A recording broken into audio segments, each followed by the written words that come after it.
Good morning. My name is Hannah Matthews. I'm Senior Curator at Monash University Museum of Art. Thank you for joining us today for Monash Form and Content. As we begin, I'd like to acknowledge that I am Zooming today from the land of the Wurundjeri people, the Kulin Nation. I'm here in my home in Thornbury, not far from the Mary Mary, the creek that I go to every day. It is a pleasure to be speaking with Lisa Radford, artist, educator, writer, many wonderful things. Also based here in Melbourne. For the low-sighted audiences, just a quick visual description. I identify as a woman, long hair, glasses on, a little bit of background noise happening there with airplanes and birds in the backyard. Lisa, could I invite you to give a visual description of yourself and perhaps a more personalised introduction? So I'm sitting in my lounge room as well, but it's blurred out so you can't see anything. So my artworks that are hidden, not my ones, but the ones that friends have made are behind me. I've got grey hair, blue. I'm wearing a blue shirt. Identify as a woman. I lecture at the University of Melbourne in the Honours Department, and I've just finished a stint in the painting department and moving into research, which should be fun. I guess I trained as a painter, and that's studied there and did a PhD at Monash. But as Hannah said, I write and teach, but I guess working with other people is kind of like the spine that connects all of those things, like writing, conversation and painting. Kind of the way I think through things, I guess. Is that an okay description? I think it's a perfect description because it actually identifies all those reasons that we're in conversation today around both Vivienne Binns, who is an Australian artist, actually now in her early 80s. And we're sort of talking, I guess, in the context of her current exhibition, Vivienne Binns On and Through the Surface, which is on out at MoMA until Easter time, and then going up to the Museum of Contemporary Art in Sydney in an expanded form. And Viv is kind of, the kind of axis perhaps that we're talking around today, in kind of conversation and intersection with artists like yourself, Lisa, and some other artists that you've also been reflecting on who perhaps have been taught by Vivienne. Maybe just some context for the audience first. So the exhibition is the opening exhibition at MoMA 2022. And throughout the year and during the exhibition, we're doing a number of other projects, commissions, writing, publications, and conversations like this that really reflect on some of the key things of Vivienne's 6 decades of practice and how they have resonated through the practices of other artists and writers and educators. And we've sort of done the curatorial work, myself and Annika Jaspers, who's the co-curator, but unfortunately couldn't be here to join us in this conversation this morning. We've done lots of curatorial work and, 2 years of too many Zoom conversations with Vivienne. Generous conversations, careful conversations, because she's a great, she's her kind of most insightful kind of critic, really. She a great writer, great thinker, and very articulate. We've done a lot of those conversations and research, but I thought really what's very key to the exhibition and the thinking we're wanting to do around Viv is really through the lens of artists like yourself, Lisa. And as you said, painter, educator, writer, mentor, involved in publishing, involved in Artist One Spaces. You mentioned just before you've been teaching 15 years and painting at the VCA. There's lots of really strong parallels between the two of you, and obviously across very different generations. But I wonder, as an artist, if you, with your artist hat on first, perhaps, or maybe they're inseparable, and if they are, that's fine. Just jump in. But if you might just reflect, I guess, on how you came to know Vivienne's work, perhaps. I guess you sort of broadly your relationship to Vivienne's practice.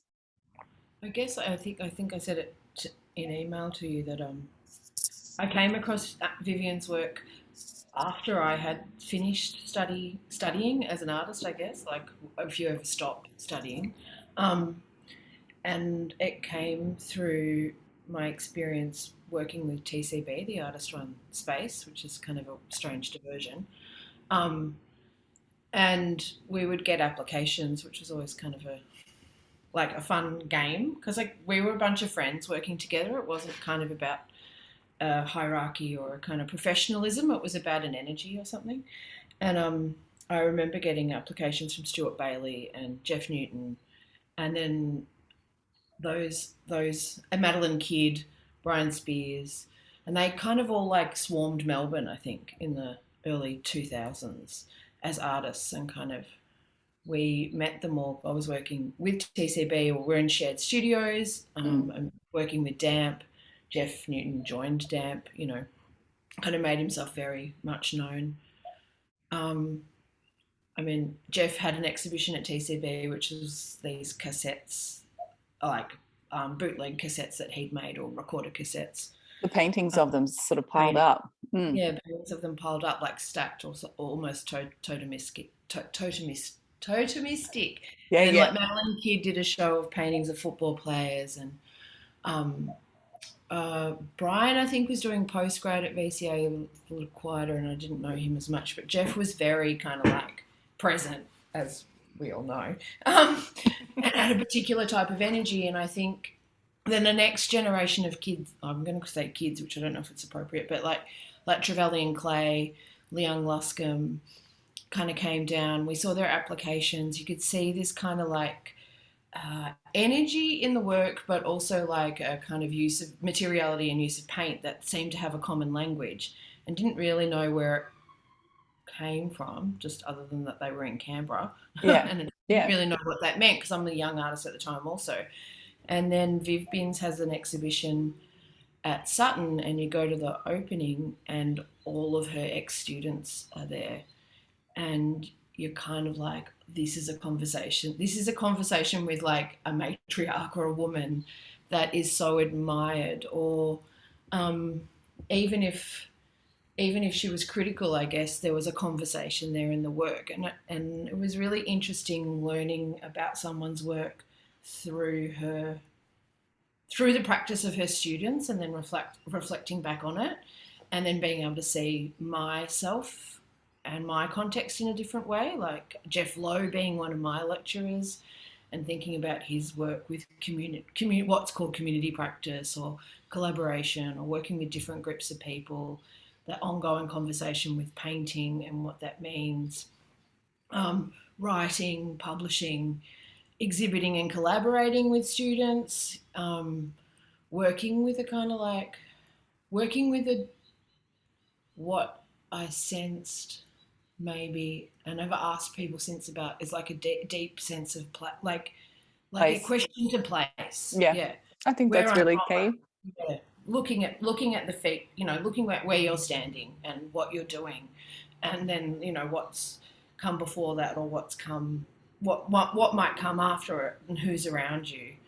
And I guess that's then Andrew McWalter wrote about her for an Un magazine that I was editing. There was an exhibition, like a small survey of her works at like La Trobe University. Yeah, that was an exhibition that Penelope Peckham, who did her PhD on Vivian, made the exhibition as part of her PhD. Right. And she also, at the time, I mean, the PhD thesis was excellent, but she also made this extraordinary sort of annotated biography of Vivian, which was then later published in an exhibition that Merrin Gates made of Vivian's work as well. And so with the project with Vivian at MoMA and MCA, and the book that we've made, Penny's kind of gone back and revisited and updated that annotated bit. It's just an extraordinary document, because it's deeply personal and biographical, and then kind of extending through professional and all the other associations that Viv has. But Andrew McWalter that Andrew McWalter text is something that we've really remembered, because we had a really great day with her in the studio in Canberra. And we were talking about, writers to invite to write or reflect on her work for the book. And, there were a lot of kind of known names who had written on her previously, but she was really interested in the kind of younger generation of art historians. Yeah. And different things were coming off the shelf that she'd read, that people had written about her work that she really enjoyed. And Andrew was one of those, and Michael Ashcroft was the other person. Anyway. Who also studied in Canberra. Correct, yeah. Yeah. And I guess it was in that, like it is, Australia. I mean, I think I don't know whether it's true, but it always does feel like Australia has a problem with art history. Like, isn't very good at documenting it. Maybe history in general, and that's maybe a bigger That's a conversation. big, yeah, important one. Yeah. Um, but but also like thinking about Andrew's text and it connecting the kind of lineage to the community practice, but feminism, the personal narrative. And I think that occurred, like he wrote that just not long after like Kyla McFarlane had done the feminism show at Mama. Yeah. Or her And PhD also. Yeah. yeah, which was, I felt like one of a really important show for me to see who like, I guess maybe there's kind of a laziness, I don't know, but like declaring myself as like a feminist artist was not something that I had ever engaged in, or Hmm. like maybe I didn't need to, and I didn't need to because there were people like Vivian Bins, Yeah. um, if that makes sense. Um, and just thinking about those materialities, and that looking at biography, place, the personal, and how that interweaves with like the grand narratives or avoiding the grand narratives of art history. Um, and thinking all the things that we've called like relational aesthetics, or whatever now is Yeah. like has this long history of like work, because that's how, like, even thinking about Kerry Polinas at the Living Museum of the West or something like that, like how it is that you engage with like earning a living whilst being an artist in a place where the market is kind of like, you know Nil. there is a market, but it's not like necessarily, Slimmer. it's not going Yeah. to sustain you. Yeah. Mm.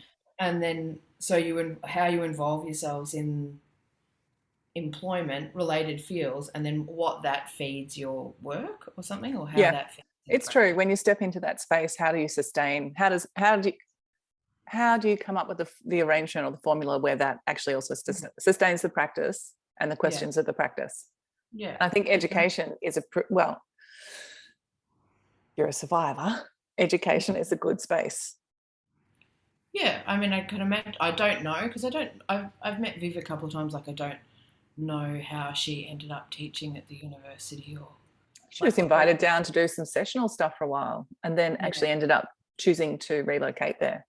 So she's yeah. been there the last 30 years. Well, I mean, it's such a it feels like it was such an important art school, and art schools have really changed over the years, I guess, and are still changing. But that, like, I mean, I think talking to like Liang and Jeff and like Danny Frommer, just the energy that Viv was able to sustain as a teacher and as someone that was engaged with the practice of making things, not with the practice, or not with the institution. That Yeah. it was, the drive was like making work, and how to sustain that or encourage it. I mean, I don't know. I've never was never in like one of her classrooms. I mean, you have Danny talking specifically about colours that Viv, like he still remembers the colours that she said to use, which are kind of like, it's interesting because they're kind of like Australian greys and Uh-huh. very much of place also. But then, Liang talking about a particular energy also about place, but biography and the personal and how that interweaves or something. And then, I mean, with Jeff, I mean, he works primarily as a director now, but like thinking about him as a painter, where you're always kind of shit stirring the history of art with a question. Like, it's never a didactic statement. Yeah. It's an agitation, and Viv's. I don't. Viv's. I like. I mean, I think some people would definitely disagree with me, but I don't find Viv's paintings easy to look at. Like, they're not like what you would call I would call traditionally beautiful. Mm. I think they're difficult, and in that way they are very much of the place, asking questions. They're using what's there, not inventing a kind of romantic Or subscribing to relation. some kind of, yeah. Yeah, Yeah, yeah. yeah, Yeah. And yeah, I think that question of place and that question, that sort of that questioning of place and the place that one's in and what relationship we have to it or should have to it or have had to it or might have to it, and also the proximity of those around it. I mean, it's been a really guiding question from the get-go.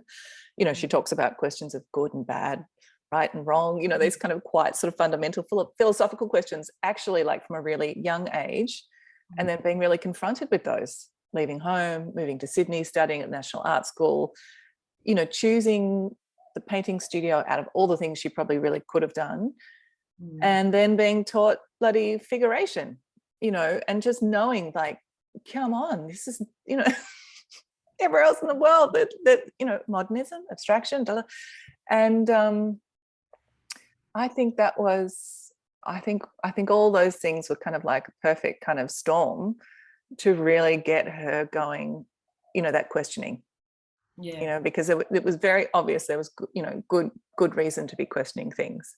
And I think also, you know, possibly also what feeds into being a great educator and a great collaborator and a great mentor is also really committing to kind of grappling with questions about, you know, identity and self, you know, which is, you know, the sort of big step that happens when you do leave home and school and all those sorts of things. You know, like, I think she really remembers quite vividly that period at art school. You know, and how formative, how challenging and how formative it was to finding out who she was as a person and as an artist. And there's a particular self-reflexivity in all of that. Like, Yeah. I think you can. I mean, I think in one of the interviews she was talking about making the mother's postcards, and she talks about working with these groups of women and families and the importance of listening or something. Oh yeah. Or not even the importance of it, because she doesn't. It's not like she's like some kind of like martyr. It's more that what she gets from that, like bothering to spend the time to listen to people who are, you know, the series, whatever, the unknown artist or the unknown, what is it called? Well, yeah, there's Mother's Memories, Others' Memories, and then there's In Memory of the Unknown Artist, which is kind of like a project. Yeah. But just that there's a dialogue with the amateur or with the things that aren't naturally included in space of what we call now contemporary art or something. Yeah, and really realizing really early on how important those spaces were. You know, and she says, I don't think she's ever named who the curator was, but, you know, some curator who was always like, Vivienne Binns is the painter of the everyday. And she's like, well, that's just total tosh. It's just not what I'm doing.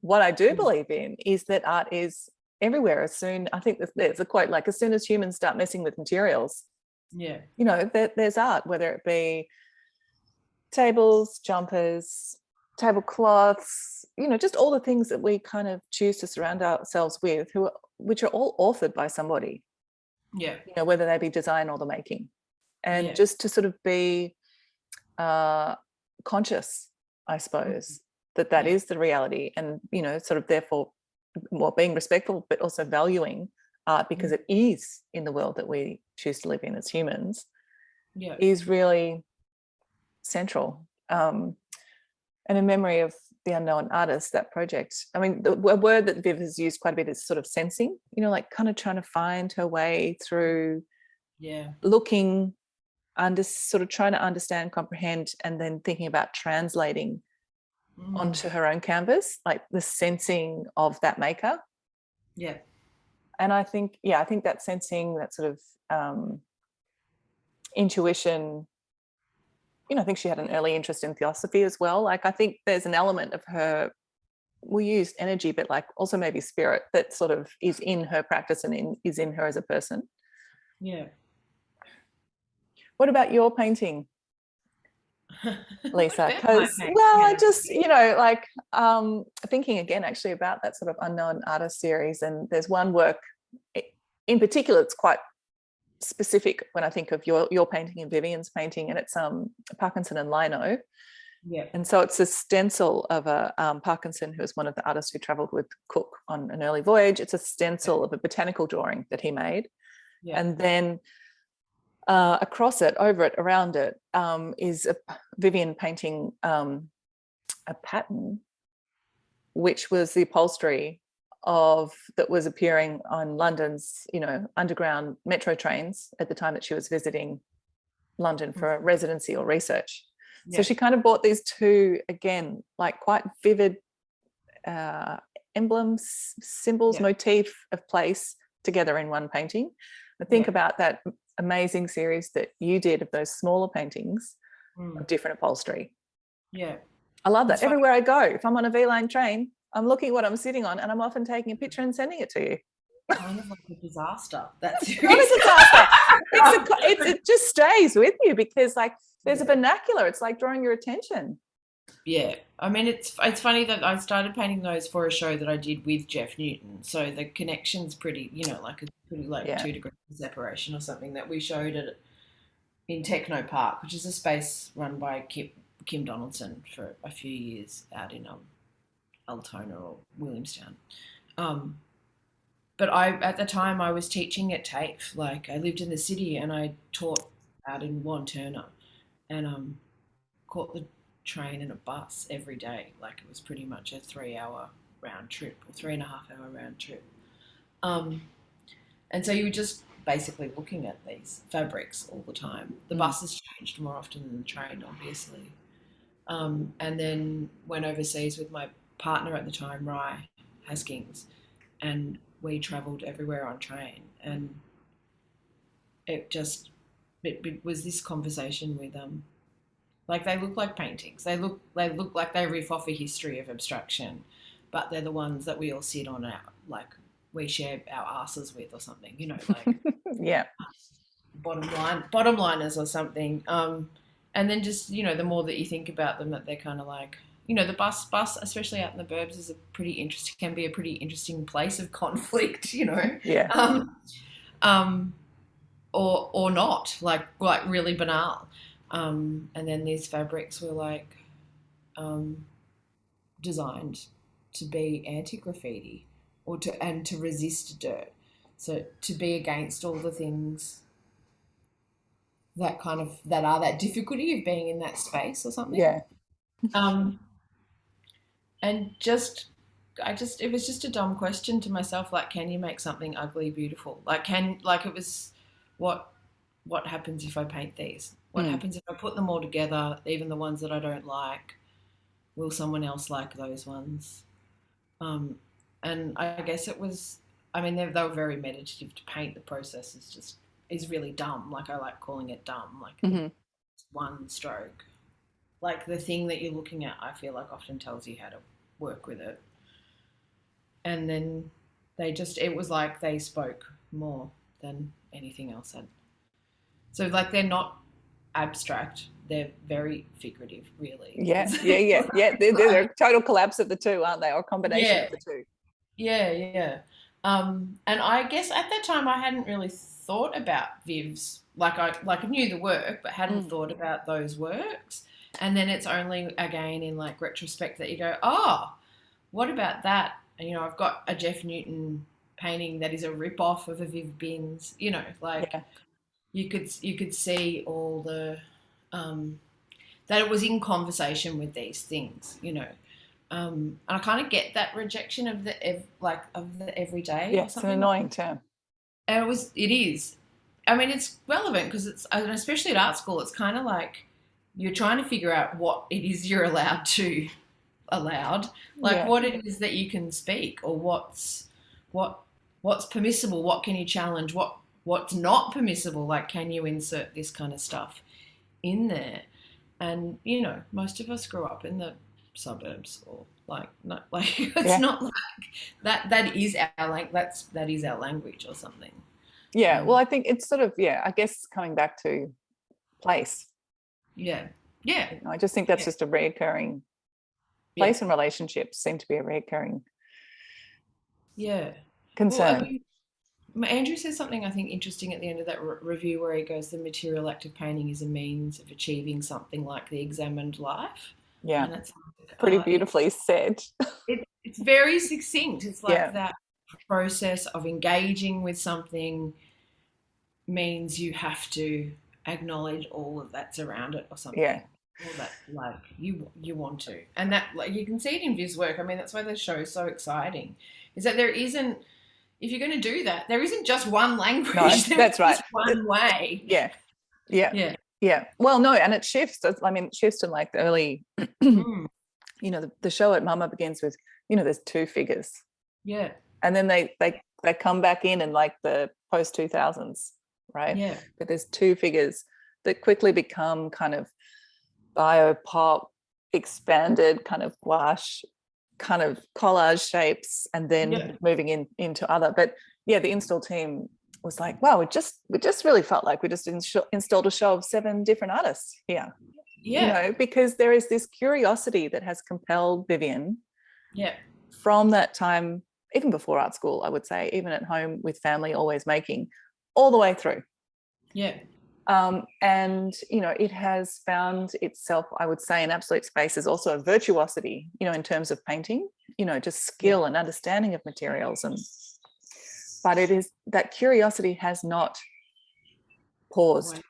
No. And it's moved into dialogue, you know, with students, with other artists, with people, you know, with women, peers, you know, just across, you know, a really broad spectrum of types of conversations. But I think that dialogue's, intergenerational or not, has just been really central to not even quenching, because it's not such an extractive thing, but like to nourishing that curiosity.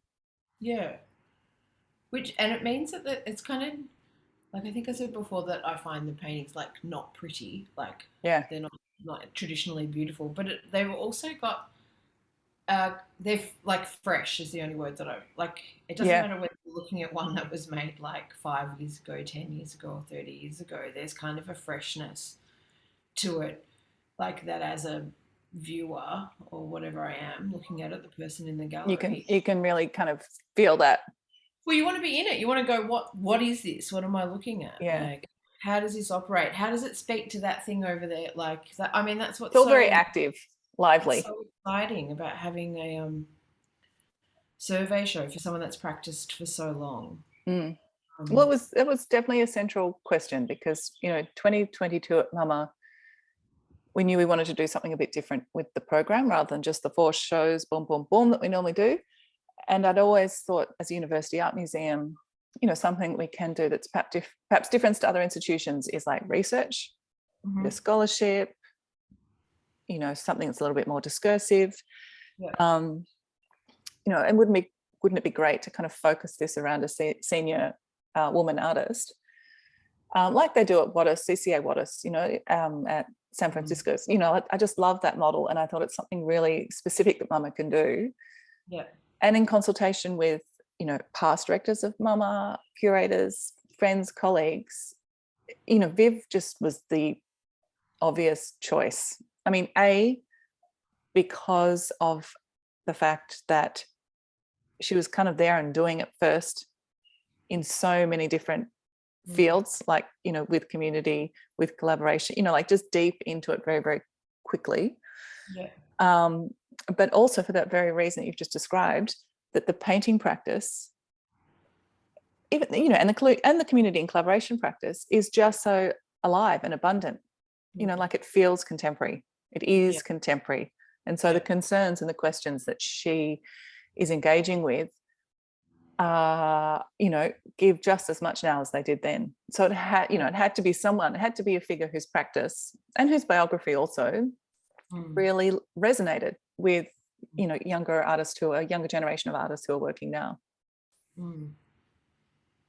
What about family? Because I also, you know, when I was thinking about talking with you about Vivienne, I was also thinking about a work that you made with your dad that you showed over at the Perth Institute of Contemporary Arts. It's donkeys ago now, so long ago now, when I was working there. You know, and thinking about Vivienne and her own mother, who she, you know, dearly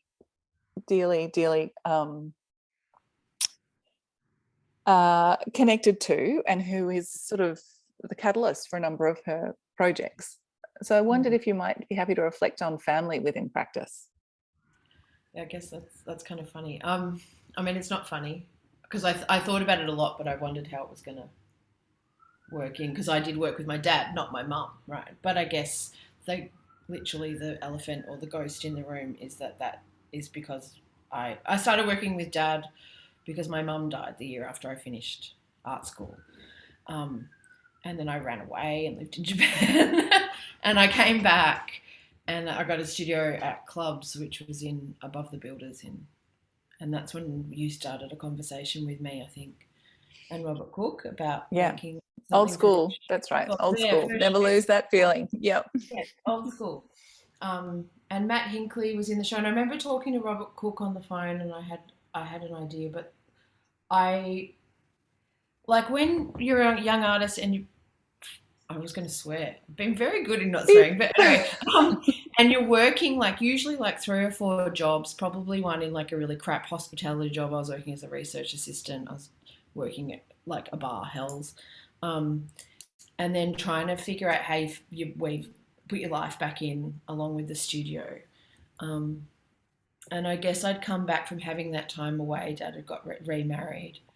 Um, I kind of wanted to know. He'd sold the house while I was away, which I'd grown up in Coburg, and had moved to Caroline Springs, which just seemed like a real big Massive. disjuncture. Mm. And I had my stepsister had just had a little girl, Aaliyah, who's now 15, which is crazy. Um, and I guess I wanted to like be like hang out with him, and I wanted. He was a sign writer, like he trained as a sign, like left school at 15 and was a sign writer, and had always worked in the garage at home. And I guess I always kind of wanted that skill. And I was just thinking about who I was and how to hang out with my dad or something, like how to rebuild like a fracture. I wouldn't say that was fractured, but like Reconnect. death is like a rupture or something, Yeah. and everyone like experiences it really differently. And I guess I wanted to know something, so um, I kind of pitched that I would like paint these coats of arms because I'd already researched that there was like 5 or 6 different Radford coats of arms or something. And was really interested in mapping, like how that related to place or home, and different forms of mapping, like not cartography. So I'd made a book on music flyers, thinking about how I learnt about Melbourne was like going to gigs basically, um, and travelling around following bands like wherever they were at every different venue, and collected the flyers as kind of like a mapping exercise. And so I kind of wanted. Dad had grown up in Coburg as well, and I wanted to map Coburg from memory with him. And so I would go to his house in Caroline Springs every week, I think, or twice a week, and set up in the garage, a bit like when I was a kid, how he used to paint signs like on the weekends to make extra cash in the garage, um, with just a makeshift table. We had all the paints. We went and got the paints. We drew them up, and we kind of like played the radio, danced and sung, and my little niece, step niece or whatever, would be around the whole time talking, and we kind of like mapped from memory, like did the Radford coats of arms as kind of like this is like something apparently solid that we've got no connection, like, well, I don't feel like I have any connection to. They're kind of like a ghost emblem even of something that neither of us identify with, but then also at the same time mapping this place where we'd both grown up in completely different circumstances. Him from a family of like 7 kids or whatever, me with my brother, pretty working class. The kind of like how it had shifted from the 50s to like me growing up in the 80s.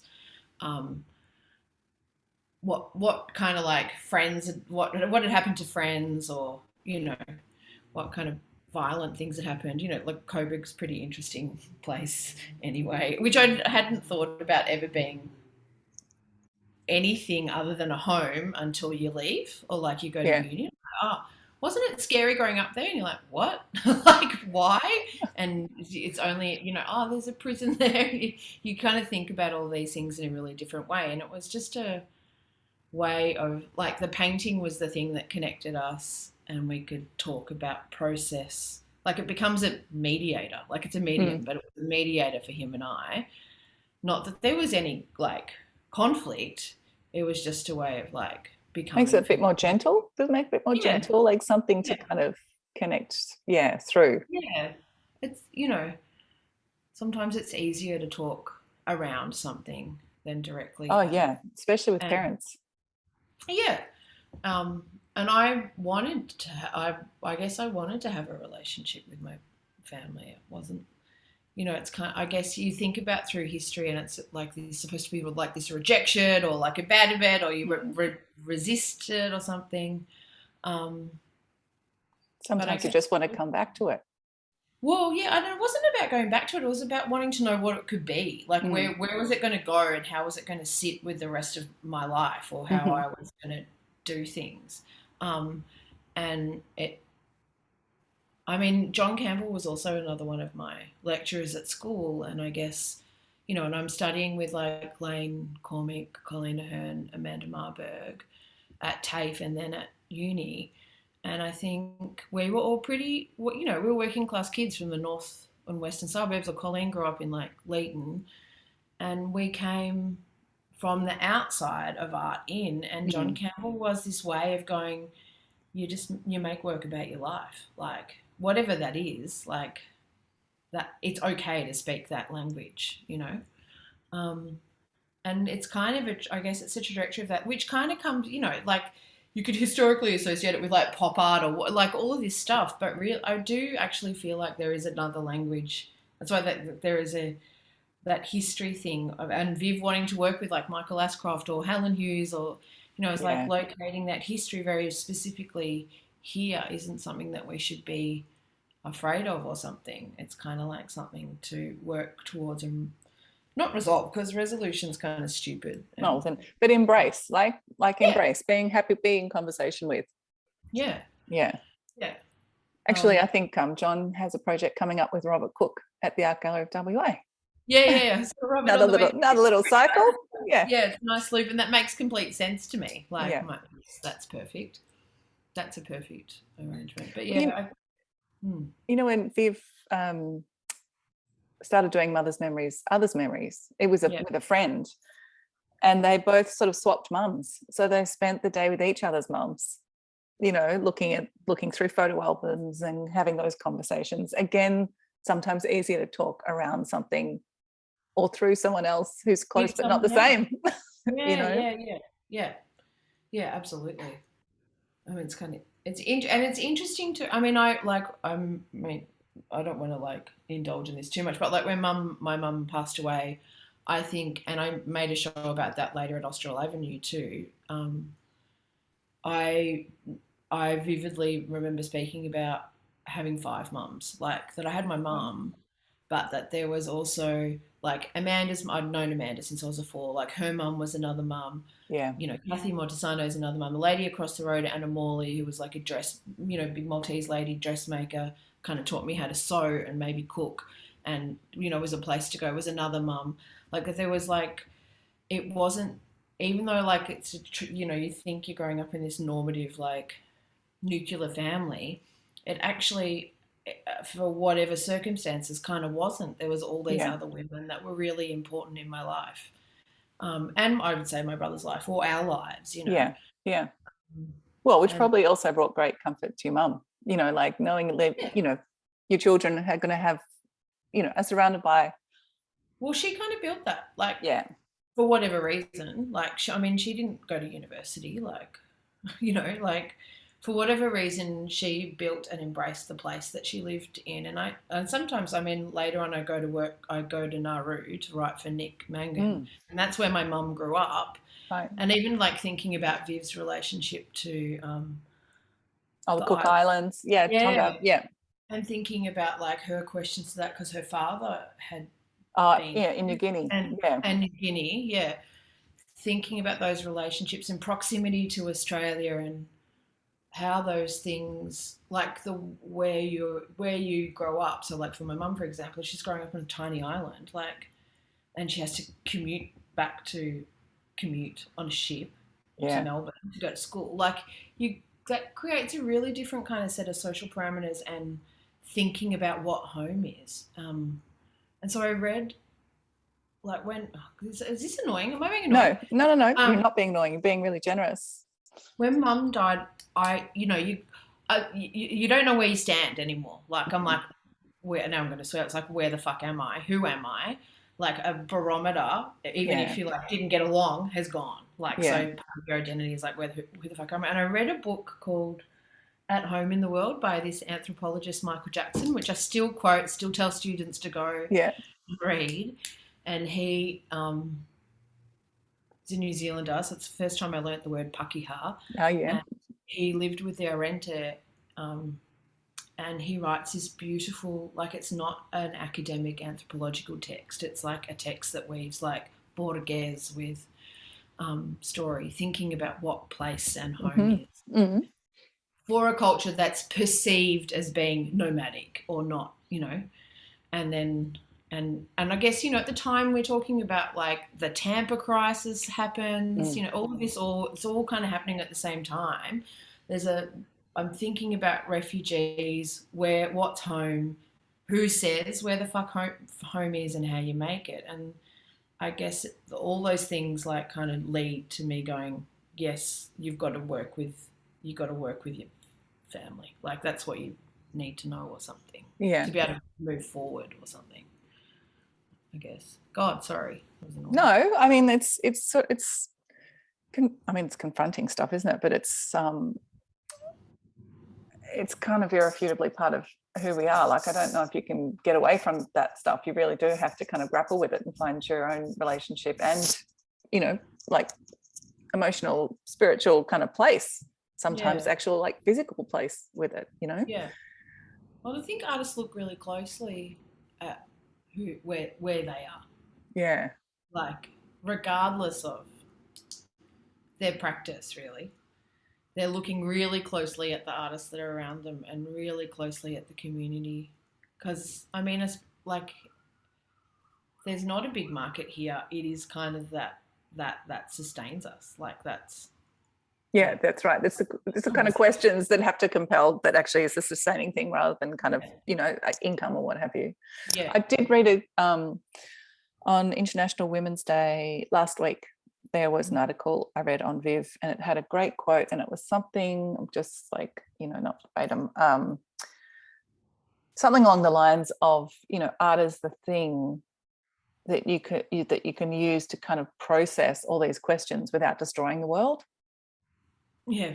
And, just sort of 5 minutes earlier been reading, about Russia and the Ukraine. And I was like, it's just so true, like it is just through this kind of commitment to thinking, this sort of lens, you can actually grapple with all these big things without destroying the things around you. Yeah. You might add a lot of junk, but yeah. But, like it's not a disruptive, it's a contributive thing. It's a contributive thing. Yeah. And it's a gentle way of, being in the, not gentle, but way of being in the world that's kind of, it's kind of, it's kind of contained. It's reflective, but it's contained. And an invitation. Like you make a thing that's kind of an invitation. It's what, I mean, being on Zoom for the last 2 years, as you know, was horrible. But what I found really fascinating was that at art school, even though all of the things that are so great, like being around each other, accidental conversations, that's fucking awesome, and then walking away and the student having to think about it all, whatever it is, were gone. But we still made stuff, and you could still put it between us and talk about something that we didn't understand. Yeah, it's true. Without having to know. Like, like theory kind of implies that there is something that you will extract from the text that is good for you or like contributes to your argument or whatever. Whereas like the things that we put it could be funny, humor, like debate, like no one knows what they are and they're continually negotiated. And it kind of was like, oh, this is terrible, but this still works. Like we can do this. Like, and that's a kind of really generous act, really, to like make something and put it in the world and go, I'm going to trust you'll engage with it. And if you don't, I don't care. Sharing. Someone else will. Yeah. Someone will somewhere. Someone will. What does it do? Yeah. Viv, we had a little like a preview of the exhibition with a conversation we did in the gallery. And really her last words in that conversation was like, to the government, for God's sake, can't you see the power of this little thing that we artists make? It is so evocative. It is so powerful. police. Mm. You know, it was really this kind of, yeah, this call Well, out. well, I mean, that feels, especially in the last 2 years, really poignant, and Yeah. especially in relationship to like ongoing, like kind of like decimation of the sector, and the sector includes education, and that education is bigger than just like formalized education, and what these little things, like we were saying, contribute is that they act as a mediator, like between things, like between us. So you can speak between cultures with things that don't have words, like that we Yeah. don't even share the same language for. I mean, that's why the translation was so Such great. interesting. Yeah, totally. Yeah, and Viv, that's what's amazing about teaching at art school is that you constantly, like, I get older, they kind of stay the same every year. They kind of come in and they're around about the same age, I yeah, guess, ish. And you're like, I don't know what this is. What is this? What are they make? What are yeah, they into now? What are they trying? What are they asking questions about? What do they feel fragile or vulnerable about? What? And it's so exciting to always have to be. I mean, it's why I liked working with TCB for so long too, yeah. because I'm like, to look at things that I don't understand, like that I don't know what they are, is kind of, and then have to generate conversations around them. Trusting, like Jeff Lowe talks, we used to talk a lot about the not knowing. I mean, it's kind of like sitting in a pool of it or something. The skills for sitting in a pool of it, which not Yeah. everyone has. So, like, I mean, and that's where you get great educators. That's also where Mm. you get great mentors, like people who have kind of found a way or just, innately had their way, Yeah. and share it. Can I ask you, Lisa? I ran into you and Rosemary in the exhibition. So, can I ask how it was to be amongst all those paintings? Given that the show at MoMA is primarily through a kind of painting lens in terms of Viv's return to painting over those 6 decades. I mean, I guess it's a bit like I'm a fan. I was so excited. I was so excited to be in there, and I always want like galleries to be much bigger so that I can have more and more space between things. Yeah.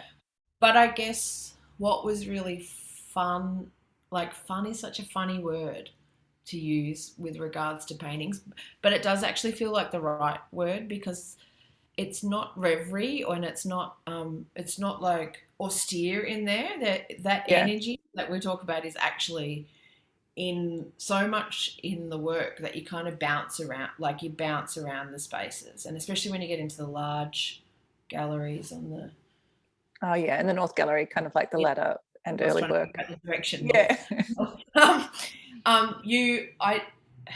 One of the things that gives me the shits about big institutions is that people feel like they have to follow Oh yeah, no, you can't do that. Not at our place. It's not linear, and I bounced around from wall to wall, and it was nice being able to experience in space like works, like really early works, so the gouache works, and then the later like lino painting works, and seeing. We often don't get to see those connections over a long period of time in the materiality of work and how it speaks. Yeah. And of course it's there because like I still, like, I use words that I learnt when I was 4 or something, or like phrasings. Do you know what I mean? It's like phrasings in language, or the vernacular of like slang of growing up wherever I grew up compared to like where you grew up, and the way you put things together is kind of in the painting as well. And it's really that I can only experience by going to see the show. And I guess I'm also excited to go and see then how it changes and what gets added in Sydney. Museum of Contemporary Art. Yeah, totally. I mean, I think one of the key things in both shows, because one grows in a way from another, is this recursive nature of like questions and these kind of this kind of lexicon of motifs that Vivian uses from the 1960s through to 2019. Yeah, like not explicitly all together in rooms, but like just how they kind of cycle through and across those 6 decades. And I think actually space can work against you sometimes, like the floor plan, but you know, you've got to work with what you got. And actually, I think the floor plans at Mama kind of actually facilitated or supported in some way, you know, the kind of seepage that happens across her practice Yeah, over well, those 'cause 6 because of decades. that spine and then a kind of loop kind of structure, there's kind of a loop in the architecture. It Yeah. does feel like you can keep going and move between things. And it was good to go with Rosemary, who was less familiar with Vivian's work, and have that conversation and also realizations because someone's asking you, but what's that? And did she live here? And you're like, yeah, she must have done a resident. Like you're figuring it out in real Yeah. time. All the parts. Yeah. And then go home and read the catalogue and well, it's not a catalog, it's a monograph. Like It's probably a monograph. It's a yeah, biggie. Yeah. it's definitely a monograph.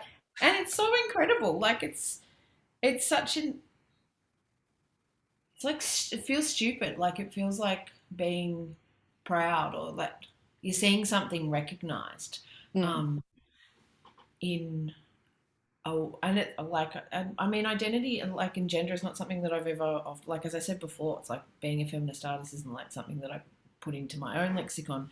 But you go, oh yes, this is like this needed to happen. This Yeah. is so important to be able to see this language represented, this person's language that they've built over like what is it? Yeah. 6 decades. 6 You know, decades. Yeah.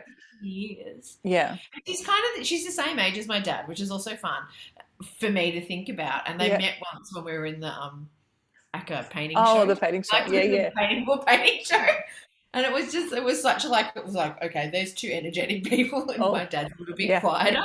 My dad was just looking at her going, wow, she's amazing. Well, she genuinely is, yeah, she genuinely is amazing, you know, and I think she's also one thing I noticed when Viv came down for the opening at Mama, you know, she's never short of a word generally, right? She's a great person to be in conversation with. But I think being in the gallery with all those paintings was really overwhelming because, you know, what artist makes works expecting to see them, you know, so many of them together again. That's pretty overwhelming and pretty like, you know, if you give yourself a big pat on the back, like, you know, feeling proud. I think there was a real sense of pride. Yeah. I should say actually that Saturday, the 9th of April, we're holding like a sort of finissage event at Mama in the afternoon that Vivian's coming back down from Canberra. And Annika Jaspers, who's co-curator for MCA, will be in town. And then we've also invited several artists who mostly are living here in Melbourne, but who were taught by Vivian. So to reflect on that relationship with her present, which is going to be pretty funny. There'll be some corrections, no doubts. And, you know, and through artworks in the show. So there's also going to be that sort of, and that's part of the programming this year, you know, like reflecting back on artists through the voices of other artists as well. We're probably at 45 minutes, but Lisa, is there anything else you wanted to talk about or, I don't know, you know, reflect on? I guess I kind of like want to say thanks for letting me speak about Viv or something, because she is a straight, like she's not a friend. She wasn't my teacher. I kind of always talk about the idea that you can have the beauty of art is that you can have conversations with people from across history and across time because you're speaking through the work, like not.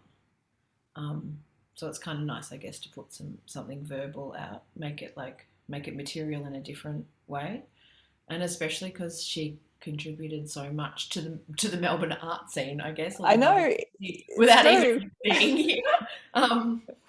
But that the presence like is pretty palpable. Spirits here. Yeah. And that energy for painting and making and is a really great injection to have or something. It's true. Where there's like a not no fear. What's it like? There's no. It's not self-conscious. Like it's self-reflexive, but it's not self-conscious. Yeah. It's just and there's something great about that. Anyway, well, that's all.